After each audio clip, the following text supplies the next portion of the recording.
Bradley Carnell. We can start with questions in the room, and if there is time, we'll take a couple on Zoom. Bradley, given the opponent this week, is there any emotions that you manage in the lead up to facing this team? What's that like for you this week? At the end of the day, it's just another game. Cross-conference opponent, but sure, there's special people there still that I connect with and keep in touch with. So yeah, it's a nice atmosphere. It's a good experience. So I'm gonna welcome a lot of the faces and the people I've been in contact with all the time. So special memories for sure. But at the end of it, it's 3 points on the line and another game. From a tactical perspective, these are two clubs that, regardless of you being the connection between them, share a lot of sporting DNA and how they approach games, I think. Do you think that offers any tactical advantages or nuances this week as you prep for them? Yeah, what do you mean specifically DNA-wise? In terms of the way they like to play against the ball, it seems like you guys play in similar styles in some ways. What suggests that, though? Do you think data-wise? I don't know, because the data is telling me a different story. So what does the data tell you then in terms of how you guys are playing this year? Obviously new coaching staff come in, different style of play, different formation of play. Defend in different areas of the field. They are very, I would say, ruthless in transition. They lethal with Teuchert, Hartl. Up front they could have Klaus. There's a whole bunch of guys that they could start. So again, slightly different way of playing, but still a successful way, I would say. And they've got off to a good start, a hot start, and we're excited to host them. Are the conversations any different for you this week? You guys are coming off of your first disappointing performance, maybe a performance where you didn't play the way that you would have wanted to out of the first 4 games. I thought we played the way exactly how we wanted to play. We created numerous chances. We don't get certain things that go our way on the day, but take nothing away from the performance. I knew exactly the type of game against Nashville, what it was going to be, and I think we prepped and planned for it in the right way. Disappointing not to get points at home and not the result, but at the end of the day, we had it in our own hands, and unfortunately, moments or momentum doesn't go our way on the day. So, I don't dishearten the effort and the energy that the boys put into it, and the potential outcome what could have been on another day. What were the conversations like with Olweth after the red card?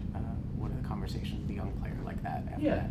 Listen, I mean, it's a journey. It's a learning moment. We've expected so much of Olweth over the last couple of games through preseason. We've thrown challenges, curveballs, and he's been in the deep end and he's learned to swim really quickly.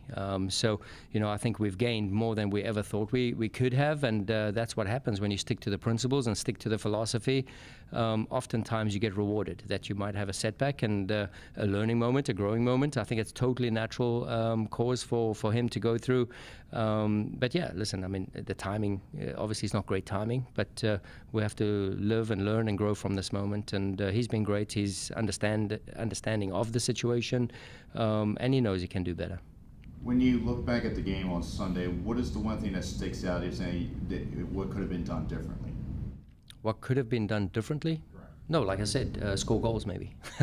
We had the chance for 2-2. We don't take our penalty chance. We have a few moments, and those are the key plays, right? Momentum doesn't go our way. We can't blow the whistle ourselves, and give us certain things that we thought that could have applied on the day. Another day, it could have happened for us that we do get a penalty, right? Or it does get overturned, or something goes our way. We believe in the course of a season, you're going to get the rub of the green sometimes, and it's going to equal out over 34 match days. So, again, that was Sunday, right? It's already, what do we have, Thursday? It's already Thursday. So, we've already digested that, moved on with that, and already looking forward to St. Louis. When you look at St. Louis, what is the one thing that's going to stick out, that's going to present a challenge to you guys on? Yeah, well, I mean, they haven't conceded a goal for a reason, right? So they plug up around their box, they defend deep, they, very passive in that area, and they do a great job at it. They defend the box really well, and that's going to be a tough breakdown. So, I mean, for us, the challenge is to find moments, find plays, to try and expose them, and that's what we've been working on this past week.